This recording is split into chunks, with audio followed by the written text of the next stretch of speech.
ఓం శాంతి. ఈరోజు మురళి 17/11/2024 సండే.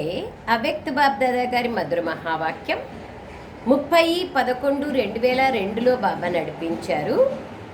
మురళి యొక్క headline return అనే మాటను స్మృతిలో ఉంచుకొని, రిటర్న్ బాబాకు మనం రిటర్న్ ఇవ్వాలి అనే మాటను స్మృతిలో ఉంచుకొని సమానులుగా కండి మరియు రిటర్న్ జర్నీ యొక్క స్మృతి స్వరూపులుగా కండి. మేము రిటర్న్ జర్నీ ఇప్పుడు మధుబన్కి వచ్చినాము. రిటర్న్ పోవాలంటే ఏం చేస్తాము? 1-2 రోజుల ముందే సర్దుకుంటాము కదా, టికెట్ చూసుకుంటాము, సర్దుకుంటాము, ఏం కావాలో తీసుకుంటాము. అట్లాగే బాబా అంటున్నారు, రిటర్న్ జర్నీ యొక్క స్మృతి స్వరూపులుగా ఉండండి, సర్దుకోండి. మనం వాపస్ తిరుగు ప్రయాణానికి ఏమేం కావాలో దాన్ని సర్దుకోండి. ఈరోజు బాబ్దాదా నలువైపులా ఉన్న తమ హృదయ సింహాసనాధికారులు, భృకుటి సింహాసనాధికారులు, విశ్వరాజ్యంలో సింహాసనాధికారులు, స్వరాజ్యాధికారులు అయిన పిల్లలను చూసి హర్షితులవుతున్నారు. అతి అల్లారు ముద్దు పిల్లలు, గారాబాల పిల్లలు అయిన మీకు పరమాత్ముని హృదయ సింహాసనం మొత్తం కల్పంలో ఇప్పుడే ప్రాప్తించింది. భృకుటి సింహాసనం అయితే అందరికీ ఉంది, ఆత్మలందరికీ. కానీ పరమాత్మ హృదయ సింహాసనం కేవలం బ్రాహ్మణాత్మలైన మీకు తప్ప ఇంకెవరికి లభించదు. బాబా అంటున్నారు, భృకుటి సింహాసనం అయితే ఆత్మలందరికీ లభిస్తుంది, కానీ బాబా హృదయ సింహాసనం బ్రాహ్మణులైన మనకు తప్ప ఎవరికి లభించదు. ఈ హృదయ సింహాసనమే విశ్వ సింహాసనాన్ని ఇప్పిస్తుంది. వర్తమాన సమయంలో స్వరాజ్య అధికారులుగా అయ్యారు. ప్రతి బ్రాహ్మణాత్మకు స్వరాజ్యం కంఠహారం. స్వరాజ్యం మీ జన్మసిద్ధ అధికారం. ఇలా స్వయంని ఇటువంటి స్వరాజ్య అధికారులుగా అనుభవం చేస్తున్నారా? నా జన్మసిద్ధ అధికారం అంటే అది స్వతహాగానే లభిస్తుంది. ఆ విధంగా అనుభవం చేస్తున్నారా అని బాబా వాళ్ళు అడుగుతున్నారు. మా ఈ జన్మ హక్కుని ఎవ్వరూ మా నుండి లాక్కోలేరు అనే దృఢ సంకల్పం మనస్సులో ఉంది కదా. ఎవరు లాక్కోలేరు జన్మసిద్ధ అధికారాన్ని. తప్పకుండా మనం ఏ కష్టపడకుండా స్వతహాగానే సహజంగానే లభిస్తుంది. ఎవరు మనతో లాక్కోలేరు. ఈ నష ఉంది కదా అడుగుతున్నారు బాబా. దృఢ సంకల్పం మనసులో ఉంది కదా. అలాగే మేము పరమాత్మ హృదయ సింహాసన అధికారులము అన్న ఈ ఆత్మిక నష కూడా ఉంది. మానవ జీవితంలో తనువు కూడా విశేషంగా, తనువులో కూడా విశేషంగా హృదయాన్నే గొప్పగా మహిమ చేయబడుతుంది. అంతే కదా. హార్ట్ చాలా అవసరం. హృదయం ఆగిపోతే జీవితం సమాప్తమైపోతుంది. మరి ఆధ్యాత్మిక జీవితంలో కూడా హృదయ సింహాసనానికి చాలా మహత్వం ఉంది. బాబా యొక్క హృదయ సింహాసనానికి. మరి ఆధ్యాత్మిక జీవితంలో కూడా బాబా హృదయ సింహాసనానికి చాలా మహత్వం ఉంది. ఎవరైతే బాబా హృదయ సింహాసనాధికారులో ఆ ఆత్మలే విశ్వంలో విశేష ఆత్మలుగా గాయనం చేయబడతారు. ఆ ఆత్మలే భక్తుల కోసం మాలలోని మణిరూపాలుగా స్మరించబడతారు. అటువంటి ఆత్మలు కోట్లలో కొద్దిమందిలో కొద్దిమందిగా మహిమ చేయబడతారు. వారెవరు? మనమే కదా. మీరేనా? పాండవులు కూడా ఉన్నారా? మాతలు కూడా ఉన్నారా అడుగుతున్నారు బాబా. ఓ నా అల్లారు ముద్దు పిల్లలు, అప్పుడప్పుడు హృదయ సింహాసనాన్ని వదిలేసి దేహరూపీ మట్టిపైన ఎందుకు మనసు పెట్టుకుంటారు అని బాబా అడుగుతున్నారు. దేహం మట్టితో సమానమైనది. మరి గారాబాల పిల్లలు మట్టిలో ఎప్పుడూ కాళ్ళు పెట్టరు కదా. సదా సింహాసనంపై ఒడిలో లేదా అతీంద్రియ సుఖము యొక్క ఊయలలో ఊగుతూ ఉంటారు. సదా బాబా యొక్క ఒడిలో, బాబా హృదయ సింహాసనంలో సదా ఊగుతూ ఉంటారు. అతీంద్రియ సుఖము యొక్క ఊయలలో. మీకోసం బాబ్దాదా రకరకాల ఊయలనిచ్చారు. ఎన్ని ఊయలు ఇచ్చినారు? గుణాలన్నీ ఊయల్లే కదా. బాబా అంటున్నారు, ఒక్కోసారి సుఖము ఊయలలో ఊగండి, ఒక్కోసారి సంతోషపు ఊయలలో ఊగండి, ఒక్కోసారి ఆనందమయమైన ఊయలలో ఊగండి. ఇటువంటి శ్రేష్టమైన పిల్లలు నషాతో ఎలా ఊయల్లో ఊగుతున్నారనేది ఈరోజు బాప్దాదా చూశారు. ఊగుతూ ఉంటారా, ఊగుతారా? మట్టిలోకైతే పోరు కదా, మట్టిలో కాలు పెట్టాలని అప్పుడప్పుడు మనసు అనిపిస్తుందా? ఎందుకంటే బాబా అంటున్నారు, ఎందుకంటే 63 జన్మలు మట్టిలోనే కాళ్ళు పెడుతూ మట్టిలోనే ఆడుకున్నారు. మరి ఇప్పుడైతే మట్టితో ఆడుకోరు కదా, దేహభ్రాంతినే బాబా ఇక్కడ మట్టి అంటున్నారు. సో మట్టితో ఆడుకోరు కదా.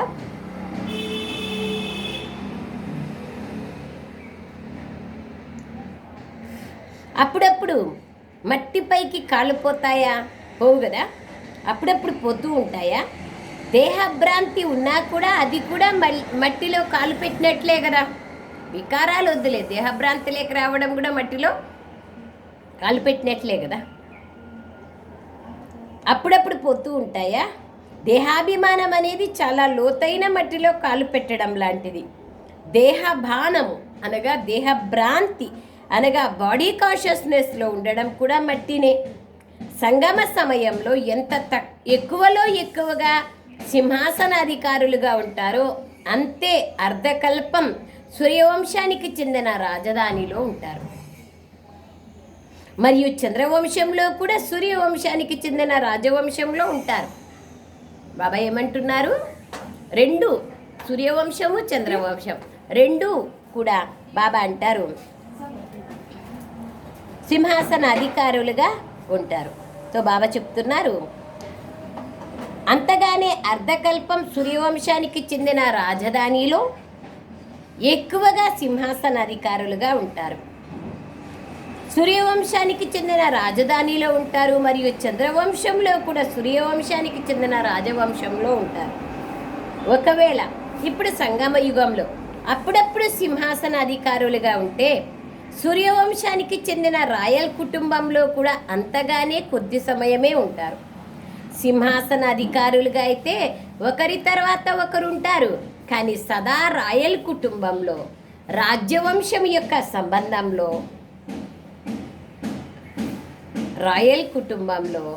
రాజ్యవంశం యొక్క సంబంధంలో ఉంటారు. సూర్యవంశంలో అయితే సింహాసనాధికారులుగా, చంద్రవంశంలోకి వచ్చేటప్పటికి వాళ్ళు ఎట్లుంటారు? రాయల్ కుటుంబంలో రాజ్యవంశం యొక్క సంబంధంలో ఉంటారు.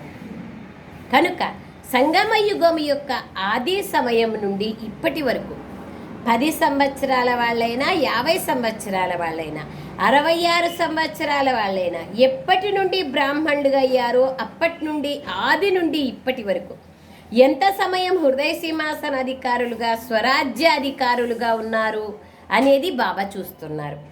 చాలా కాలం ఉన్నారా, నిరంతరం ఉన్నారా, లేదా అప్పుడప్పుడు ఉన్నారా? ఎవరైతే పరమాత్మ హృదయ సింహాసన అధికారులుగా ఉన్నాము అంటే వారి గుర్తు చెప్తున్నారు బాబా. ఎవరైతే పరమాత్మ హృదయ సింహాసనాధికారులుగా ఉంటారో వారి గుర్తేమి ప్రత్యక్ష నడవడిక మరియు ముఖము ద్వారా సదా నిశ్చింత చక్రవర్తిగా ఉంటారు. వాళ్ళకి ఏ చింత ఉండదు, నిశ్చింతగా ఉంటారు. వారి మనస్సులో స్థూల భారమైతే తలపై బాబా అంటున్నారు, వారి మనస్సులో స్థూల భారం అయితే తలపై ఉంటుంది, కానీ సూక్ష్మ భారం మనసులో ఉంటుంది. నిశ్చింత చక్రవర్తిగా ఉండేవాళ్ళు స్థూల భారం ఉన్నా మనసులోనూ సూక్ష్మ భారాన్ని తీసుకోరు. వారి మనసులో ఎటువంటి భారము ఉండదు. చింత అంటే భారమే కదా. నిశ్చింతగా ఉంటే డబల్ లైట్గా ఉంటారు. ఏ విధమైన భారము ఉండదు. అనగా సేవకు సంబంధించిన సంబంధ సంపర్కాలకు సంబంధించిన స్థూల సేవ గురించి లేదా ఆత్మిక సేవ గురించి ఎలాంటి భారము ఉండదు. ఎలాంటి భారము నిశ్చింత చక్రవర్తి ఆత్మలకు ఉండదు. ఏమవుతుంది, ఎలా అవుతుంది, సఫలత లభిస్తుందా లభించదా అనేది కూడా ఉండదు. ఆలోచించడం, ప్లాన్ తయారు చేయడం అనేది వేరే విషయం, అది చేయాల్సిందే నిమిత్తంగా ఉన్న తర్వాత. భారం ఉండడం వేరే విషయం. భారం ఉన్న వాళ్ళ గుర్తు వారి ముఖంలో చాలా లేదా కొద్దిగా అలసట గుర్తులు ఉంటాయి. ఎవరి తలపైన భారం ఉంటే వాళ్ళకు కొద్దిగైనా ముఖంలో లేదా మనసులోనైనా అలసట యొక్క గుర్తులు కనిపిస్తాయి. అలసిపోవటం అన్నది వేరే విషయం.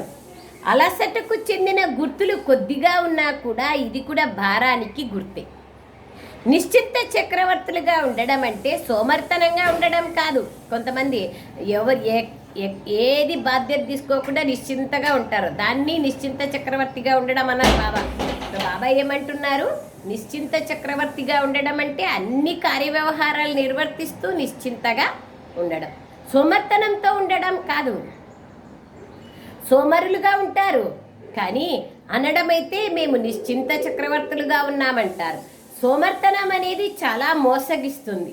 తీవ్ర పురుషార్థంకు కూడా అదే మాట, మరియు సోమర్తనానికి కూడా అదే మాట.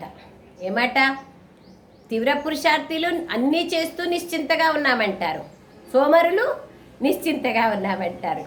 అది బాబా అంటున్నారు. తీవ్ర పురుషార్థులు సదా దృఢ నిశ్చయం ఉన్న కారణంగా ప్రతి కార్యము ధైర్యము మరియు బాబా సహాయంతో చేసినందువలన సఫలత తప్పక లభిస్తుంది. సోమరులు కూడా ఆ విధంగానే చెప్తూ ఉంటారు. జరిగిపోతుంది, అయిపోయే ఉంది, ఏదైనా కార్యం ఉండిపోయిందా ఏమన్నా, అన్నీ అయిపోతాయి అని ఇదే మాట మాట్లాడతారు. మాట ఒక్కటే కానీ రూపం వేరువేరు. వర్తమాన సమయంలో మాయ యొక్క 2 రూపాలు పిల్లల్ని పరీక్షిస్తున్నాయి. ఒకటి వ్యర్థ సంకల్పాలు, వికల్పాలు కాదు కానీ వ్యర్థ సంకల్పాలు. రెండవది నేనే రైట్, నేను ఏది చేసినా, ఏది చెప్పినా, ఏది ఆలోచించినా నేనేం తక్కువ కాదు, నేనే కరెక్ట్ అని భావిస్తారు. సమయం అనుసారంగా బాబ్దాదా ఇప్పుడు ఇదే కోరుకుంటున్నారు. ఒక్క మాటను సదా స్మృతిలో పెట్టుకోండి. బాబా ద్వారా లభించిన సర్వప్రాప్తులకు, స్నేహానికి, సహయోగానికి రిటర్న్ ఇవ్వాలి, అనగా సమానంగా కావాలి. రెండవది ఇప్పుడు మనది రిటర్న్ జర్నీ, అంటే తిరుగు ప్రయాణం. రిటర్న్ అంటే ఒకే మాటను సదా గుర్తుంచుకోండి. ఒకటి రిటర్న్ ఇవ్వాలి బాబాకు, రెండవది రిటర్న్ జర్నీకి ఏర్పాట్లు చేసుకోవాలి అని బాబా అంటున్నారు. సో బాబా అంటున్నారు ఈ 2 రిటర్న్లను గుర్తుపెట్టుకోండి. సో బాబా చెప్తున్నారు సోమర్తనం అనేది చాలా మోసం చేస్తుంది. రిటర్న్ అని శబ్దం మాత్రమే గుర్తుపెట్టుకోండి. రిటర్న్ అంటే ఒకటి తిరుగు ప్రయాణం, రెండవది గిఫ్ట్ ఇవ్వడం. సో రెండవది ఇప్పుడు మనది రిటర్న్ జర్నీ. రిటర్న్ అన్న ఒకే మాటను సదా గుర్తుంచుకోవాలి. ఇందుకోసం చాలా సహజ సాధనం. ప్రతి సంకల్పము, మాట, కర్మను బ్రహ్మబాబాతో సరిపోల్చుకోండి. బాబా సంకల్పమేమి, బాబా మాటలు ఎలా ఉండేవి, బాబా కర్మలు ఎలా ఉండేవి చూడండి. బ్రహ్మబాబాతో టాలీ చేసుకోండి. బ్రహ్మబాబా సంకల్పం ఎలా ఉండింది, బ్రహ్మబాబా మాటలు ఎలా ఉన్నాయి, తర్వాత బ్రహ్మబాబా కర్మ ఎలా ఉండింది అని పోల్చుకోండి. దీనినే ఫాలో ఫాదర్ అని అంటారు. ఇదే రిటర్న్ ఇవ్వడం. అనుసరించడం అయితే సహజం కదా. కొత్తగా ఆలోచించడం, కొత్తగా చేయడం అనేది కష్టం, అది అవసరమే లేదు. బాబా ఏదైతే చేశారో దాన్ని ఫాలో చేయండి. ఇలా చేయడం సహజమే కదా. టీచర్లే చెయ్యెత్తండి. తండ్రిని అనుసరించడం సహజమా లేదా కష్టమా? సహజం కదా. తండ్రిని అనుసరించండి అంతే. ముందు చెక్ చేసుకోండి, ముందు ఆలోచించండి, తర్వాత చెయ్యండి. ముందు మంచి చెడ్డలు ఆలోచించి తర్వాత మాట్లాడండి. ఈ సామెత ఉంది కదా, థింక్ బిఫోర్ యూ లీప్. ఆలోచించి మాట్లాడండి. మరి టీచర్లందరూ ఈ సంవత్సరంలో, ఇప్పుడు ఈ సంవత్సరంలోని చివరి నెల, పాత సంవత్సరం పోతోంది, కొత్త సంవత్సరం వస్తుంది. కొత్తది వచ్చే ముందు ఏం చెయ్యాలి అనే ఏర్పాట్లు చేసుకోండి. బాబా అడుగులో అడుగు వేయడం తప్ప మరే ఇతర అడుగు వెయ్యము అన్న దృఢ సంకల్పం చేయండి. అడుగు జాడలు అడుగులో అడుగు వేయడం అయితే సులభమే కదా. కనుక కొత్త సంవత్సరం కోసం ఇప్పటి నుండే సంకల్పంలో ప్లాన్ తయారు చేయండి. బ్రహ్మబాబా ఎలాగైతే సదా నిమిత్తంగా, నిర్మాణంగా ఉన్నారో అలా నిమిత్త భావము, నిర్మాణ భావము ఉండాలి. కేవలం నిమిత్త భావం ఉండకూడదు. నిమిత్త భావంతో పాటు నిర్మాణ భావం, అనగా చెయ్యాలి కార్యం, రెండూ అవసరం. ఎందుకంటే టీచర్లు అయితే నిమిత్తం కదా. కనుక సంకల్పాలలో కూడా, మాటలలో కూడా, ఎవరి సంబంధ సంపర్కంలోనైనా, కర్మల్లోనైనా ప్రతి మాటలో నిర్మాణం. ఎవరైతే నిర్మాణంగా ఉంటారో వారే నిమిత్త భావంతో ఉంటారు. నిర్మాణంగా లేని వాళ్ళు కొంచెం సూక్ష్మంగా కానీ లేదా పెద్ద రూపంలో కానీ అభిమానం లేకపోయినా, పెద్ద రూపంలో లేకపోయినా సూక్ష్మంగా రోషమైతే ఉంటుంది. ఇది కూడా అభిమానం యొక్క అంశం. మాటలలో సదా నిర్మల భాషులు, మధుర భాషులుగా ఉంటారు. ఎవరైతే నిర్మాణ కార్యం చేస్తారో వాళ్ళు మాటలలో కూడా నిర్మలంగా ఉంటారు, మధురంగా ఉంటారు. సంబంధ సంపర్కాలలో ఆత్మిక రూపం యొక్క స్మృతి ఉంటుంది. సదా నిరాకారులుగా, నిరహంకారులుగా ఉంటారు. బ్రహ్మా బాబా యొక్క చివరి 3 మాటలు గుర్తున్నాయి కదా, పోయిన ఆదివారం కూడా బాబా చెప్తున్నారు కదా. ఎవరైతే నిరాకారులో వారు నిరహంకారులుగా ఉంటారు, వారే నిర్వికారులు. అచ్చా, ఫాలో ఫాదర్ పక్కాగా ఉన్నారు కదా. బాబా అడుగుతున్నారు, రాబోయే సంవత్సరం యొక్క ముఖ్య లక్ష్య స్వరూపం ఇది.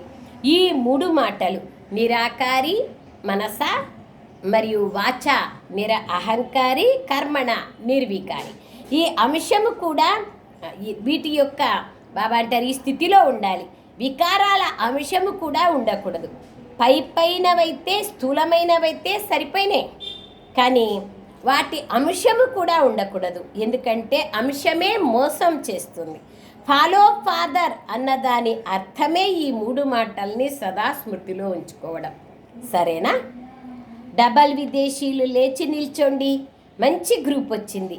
బాబ్దాదాకు డబల్ విదేశీయులను చూస్తే ఖుషి అవుతుంది. ఒక విషయంలో సంతోషంగా ఉంటుంది. అదేమిటో తెలుసా? ఎంత దూరదేశం నుండి వచ్చారు, ఈ టర్నులో కూడా రావచ్చు అనే డైరెక్షన్ లభించడంతోనే చేరుకున్నారు. ఏదో ఒక విధంగా పురుషార్థం చేసి పెద్ద గ్రూప్ చేరుకున్నారు. దాది డైరెక్షన్ని బాగా గౌరవించారు. అందుకు అభినందనలు. బాబ్దాదా ప్రతి ఒక్కరిని చూస్తున్నారు, దృష్టిని ఇస్తున్నారు. స్టేజ్ పైనే దృష్టి లభిస్తుంది అని అనుకోకూడదు. దూరం నుండి ఇంకా మంచిగా కనిపిస్తున్నారు. అలాగేనండి అన్న పాఠాన్ని డబల్ విదేశీయులు చాలా మంచిగా చదివారు. హాంజీ హాంజీ. బాబ్దాదాకు డబల్ విదేశీయుల పైన ప్రేమ అయితే తప్పకుండా ఉంది, కానీ వారిని చూస్తే గర్వం కూడా ఉంది, ఖుషి, నష ఉంది. ఎందుకంటే విశ్వంలోని మూలమూలల్లో సందేశాన్ని చేర్చేందుకు డబల్ విదేశీయులు నిమిత్తంగా అయినారు. విదేశంలో ఇప్పుడు ఏదైనా విశేష స్థానం మిగిలిపోయిందా? చిన్న చిన్న ఊర్లు మిగిలిపోయాయా లేదా విశేష స్థానం మిగిలిపోయిందా? ఊరు మూలల్లో ఉన్న చిన్న చిన్న స్థానాలు మిగిలిపోయాయా లేదా విశేష స్థానం మిగిలిపోయి ఉందా? ఏ స్థానం మిగిలిపోయి ఉంది? మిడిల్ ఈస్ట్లోని కొన్ని దేశాలు మిగిలిపోయినాయని చెప్పారంట.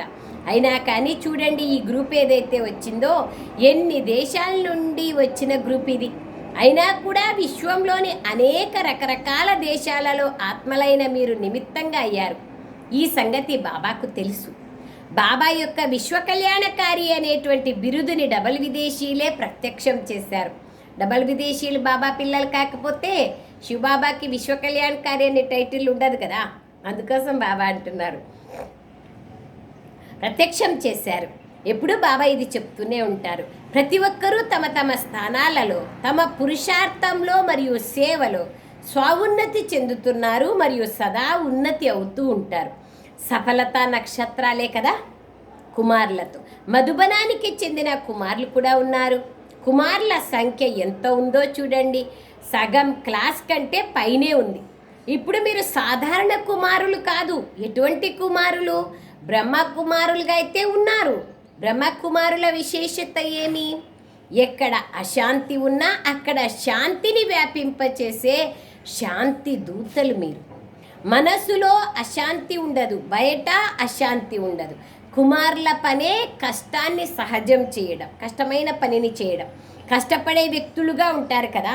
ఇప్పుడు అన్నింటికంటే కష్టంలో కూడా అతి కష్టమైన పని ఏమంటే అశాంతిని తొలగించి శాంతి దూతగా అయ్యి శాంతిని వ్యాపింపచేయటం. అటువంటి కుమారులే కదా. విశ్వంలో మీ సంబంధ సంపర్కాలలో అశాంతి అనే దాని నామరూపాలు కూడా ఉండకూడదు. అటువంటి శాంతి దూతలేనా? మంటలను ఆర్పేవారు కదా. ఎక్కడైనా మంటలను వ్యాపిస్తే మంటలను ఆర్పుతారు కదా. మరి శాంతి దూతల కార్యమేమి? అశాంతిలో ఉన్న వారిని శాంతిగా మార్చడం. శాంతి దూతలేనా మీరు? పక్కా చాలా మంచిగా అనిపిస్తుంది. ఇంతమంది కుమారులను చూసి బాబ్దాదా సంతోషిస్తున్నారు. అంతకు ముందు కూడా బాబ్దాదా ప్లాన్ ఇచ్చారు కదా, ఢిల్లీలో ఎక్కువలో ఎక్కువ కుమారులు ఉన్నారు. గవర్నమెంట్ వారు కుమారులంటే గొడవ చేసేవారు అని అంటారు, కుమారులంటే భయపడతారు. అలా భయపడే గవర్నమెంట్ బాబా అంటారు, ప్రతి బ్రహ్మకుమారుడికి శాంతి దూత అనే టైటిల్ ఇచ్చి స్వాగతం పలకాలి. అప్పుడే కుమారులు అద్భుతం అనిపిస్తుంది. బ్రహ్మకుమారులు శాంతి దూతలు అని ప్రపంచమంతా వ్యాపింప చెయ్యాలి. చేయగలరా? వీలవుతుందా? ఢిల్లీలో చేయాలి కదా. దాదీలు చేస్తారా? ఒక గ్రూప్లోనే ఇంతమంది కుమారులు ఉంటే ఇక అన్ని గ్రూపుల్లో ఎంతమంది ఉండొచ్చు? విశ్వంలో ఇంకెంతమంది ఉండొచ్చు? అప్పుడు బాబాకి చెప్తున్నారు, బాబా 1,00,000 మంది ఉన్నారు కుమారులని, ఇంకా ఇప్పుడు పైన అయిపోయినారు. మరి కుమారులు అద్భుతం చేయాలి కదా. గవర్నమెంట్ వారిలో కుమారుల పట్ల ఏదైతే చెడు అభిప్రాయం ఉందో దాన్ని సదభిప్రాయంగా మార్చేయండి. మనసులో కూడా అశాంతి ఉండకూడదు, సహచరులలో కూడా అశాంతి ఉండకూడదు, మరియు మీ సేవా స్థానాలలో కూడా అశాంతి ఉండకూడదు, మీ పట్టణంలో కూడా అశాంతి ఉండకూడదు. కుమారుల ముఖం పైన బోర్డు తగిలించే అవసరం లేదు. మస్తకం పైన వీరు శాంతి దూతలు అని ఆటోమేటిక్గా వ్రాయబడి ఉన్నట్లు అనుభవం కావాలి. సరేనా? కుమారీలతో కుమారీలు కూడా చాలామంది ఉన్నారు. ఈ కుమారీలందరి లక్ష్యమేమి? ఉద్యోగం చేయాలనా లేదా విశ్వసేవ చేయాలనా? తలపైన కిరీటం పెట్టుకోవాలనా లేదా బాబా అంటున్నారు ఉద్యోగం అనే బుట్ట ఎత్తుకోవాలనా? ఏం పెట్టుకోవాలి? చూడండి, వింటున్నారా కుమారీలు? ఎవరెవరు ఈ క్లాస్ వింటున్నారో వాళ్ళంతా లక్ష్యం పెట్టుకోండి. ఉద్యోగం అనేటువంటి బుట్టనెత్తుకోవాలనా, విశ్వ కళ్యాణం అనేటువంటి ఆ విశ్వ పరివర్తన అనే బాధ్యత కిరీటాన్ని తీసుకోవాలనా అని నిర్ణయం తీసుకోండి. కుమారీలందరూ దయాహృదయులుగా కావాలి. విశ్వాత్మల కళ్యాణం జరగాలి. 21 కులాలను ఉద్ధరించేవారుగా కావాలి. కుమారీలు అని కుమారీల గురించి గాయనం ఉంది. మరి అర్ధకల్పం అంటే 21 కులాలు అయిపోతాయి కదా. మరి అటువంటి కుమారీలేనా? ఎవరైతే 21 కులాల కళ్యాణం చేస్తారో వాళ్ళు చేతులెత్తండి. ఒక పరివారంది కాదు, 21 పరివారాల కళ్యాణం చేసేవారు. చూడండి, మీ పేరుని నోట్ చేసుకుంటున్నారు బాబా. చేతులెత్తినారు కదా. అందుకోసం మీరు దయాహృదయులా లేక ఏదైనా లెక్కాచారం ఉందా? ఇది తర్వాత చూడడం జరుగుతుంది. సమయం కంటే ముందే తయారైపోండి అని సమయం సూచన ఇస్తోంది. సమయాన్ని చూస్తూ ఉన్నట్లయితే సమయం గడిచిపోతూ ఉంటుంది. కనుక మేమందరం విశ్వ కళ్యాణి దయాహృదయులైన బాబా పిల్లలం. దయాహృదయం కలవారి యొక్క లక్ష్యం దయాహృదయం కలవారిమి అనే లక్ష్యం పెట్టుకోండి. సరేనా? దయాహృదయులు కదా, ఇంకా దయాహృదయులుగా అవ్వండి. ఇంకా కొంచెం తీవ్రగతితో కాండి. కుమారీలకైతే బాబా యొక్క సింహాసనం చాలా సహజంగా లభిస్తుంది. బాబా మురళిని నడిపించే సింహాసనం. కొత్త సంవత్సరంలో ఏ అద్భుతం చేసి చూపిస్తారు చూద్దాం. అచ్చా, మీడియాకు చెందిన 108 మంది రత్నాలు వచ్చారు. బాబా నుండి వారసత్వం తీసుకోవాల్సిందే అని అందరి బుద్ధిలోకి రావాలి. మీడియా వారు ఈ అద్భుతంని చేసి చూపించాలి. ఎవరూ వంచితులుగా కాకూడదు. మీడియా వారి పనే శబ్దాన్ని వ్యాపింపచేయడం. కనుక బాబా నుండి వారసత్వాన్ని తీసుకోండి అనే శబ్దాన్ని వ్యాపింపచేయండి. ఎవ్వరూ వంచితులుగా ఉండకూడదు. ఇప్పుడు విదేశంలో కూడా మీడియా ప్రోగ్రాంలు జరుగుతూ ఉన్నాయి. రకరకాల రూపాలతో ప్రోగ్రాంలను పెట్టినట్లయితే మంచి మంచి వాళ్ళ ఆసక్తిని చూపిస్తారు. బాగా చేస్తున్నారు మరియు చేస్తూ ఉంటారు. సఫలత తప్పకుండా లభిస్తుంది. అన్ని వర్గాల వాళ్ళు ఏ ఏ సేవలనైతే చేస్తున్నారో ఆ సమాచారం అంతా బాబ్దాదా వద్దకు చేరుతోంది. ప్రతి వర్గం వారికి తమ తమ సేవా సాధనాలు మరియు సేవ యొక్క రూపురేఖలు ఉన్నాయి. కానీ వేరు వర్గాలైన కారణంగా ప్రతి వర్గం వారు ఒకరితో ఒకరు రేస్ చేస్తున్నారు. అచ్చా, ఈర్ష్య పడకూడదు, రేస్ చేయాలి. ప్రతి వర్గం వారి రిజల్ట్ మరియు వర్గాల సేవ తర్వాత ఐపీలు ఏపీలు సంపర్కంలోకి బాగా వచ్చారు. ఇప్పుడు మైకులను తీసుకురాలేదు, కానీ సంబంధ సంపర్కంలోకి వచ్చారు. అచ్చా, బాబ్దాదా యొక్క ఎక్సర్సైజ్ గుర్తుందా? ఇప్పుడిప్పుడే నిరాకారులు, ఇప్పుడిప్పుడే ఫరిస్తాలు. ఇదే నడుస్తూ తిరుగుతూ బాబా మరియు దాదాల ప్రేమకు రిటర్న్ ఇవ్వడం. ఇప్పుడిప్పుడే నిరాకారులు, ఇప్పుడిప్పుడే ఫరిస్తాలు. ఇదే రిటర్న్ ఇవ్వడం. మరి ఇప్పుడిప్పుడే ఈ ఆత్మిక ఎక్సర్సైజ్ని చేయండి. క్షణంలో నిరాకారులు, క్షణంలో ఫరిస్తాలు. చేద్దామా?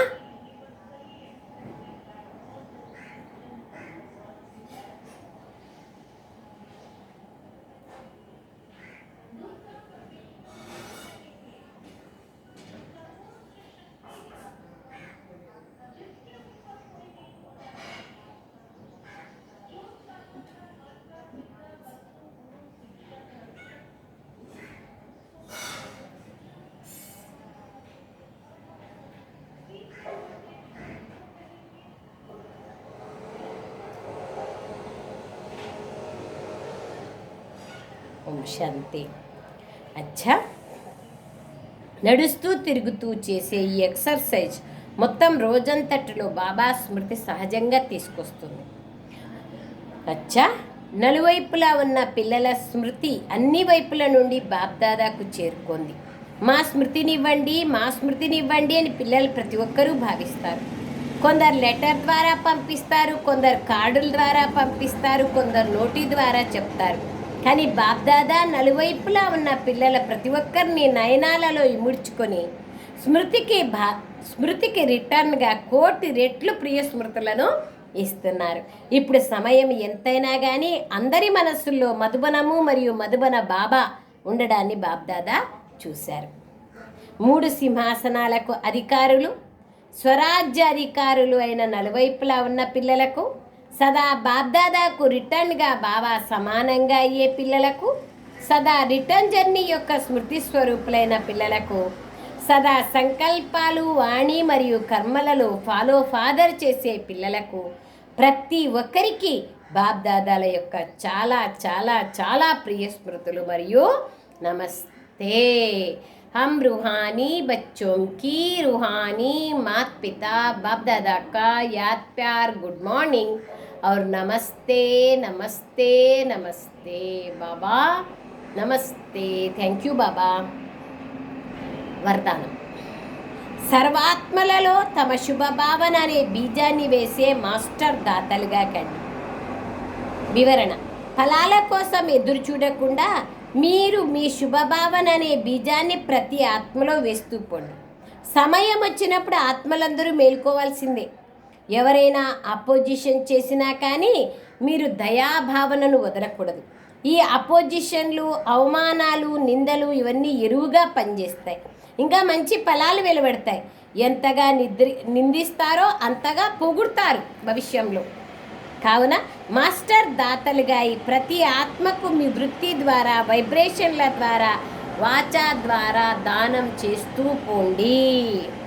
శుభభావన అనే దానాన్ని ఇస్తూ పోండి. స్లోగన్: సదా ప్రేమ, సుఖము, శాంతి మరియు ఆనందాల సాగరంలో ఇమిడిపోయి ఉండే పిల్లలే సత్యమైన తపస్వీలు.